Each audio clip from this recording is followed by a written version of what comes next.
اور اپنے پروردگار کی کتاب کو جو تمہارے پاس بھیجی جاتی ہے پڑھتے رہا کرو، اس کی باتوں کو کوئی بدلنے والا نہیں، اور اس کے سوا تم کہیں پناہ بھی نہیں پاؤ گے۔ اور جو لوگ صبح و شام اپنے پروردگار کو پکارتے اور اس کی خوشنودی کے طالب ہیں، ان کے ساتھ صبر کرتے رہو، اور تمہاری نگاہیں ان میں سے گزر کر اور طرف نہ دوڑیں کہ تم دنیاوی زندگی کی رونقوں کے خواستگار ہو جاؤ۔ اور جس شخص کے دل کو ہم نے اپنی یاد سے غافل کر دیا ہے اور وہ اپنی خواہش کی پیروی کرتا ہے اور اس کا کام حد سے بڑھ گیا ہے، اس کا کہا نہ ماننا، اور کہہ دو کہ لوگوں یہ قرآن تمہارے پروردگار کی طرف سے برحق ہے، تو جو چاہے ایمان لائے اور جو چاہے کافر رہے۔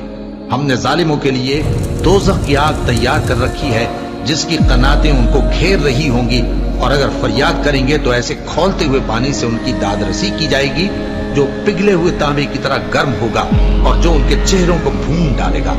ان کے پینے کا پانی بھی برا اور آرام گاہ بھی بری۔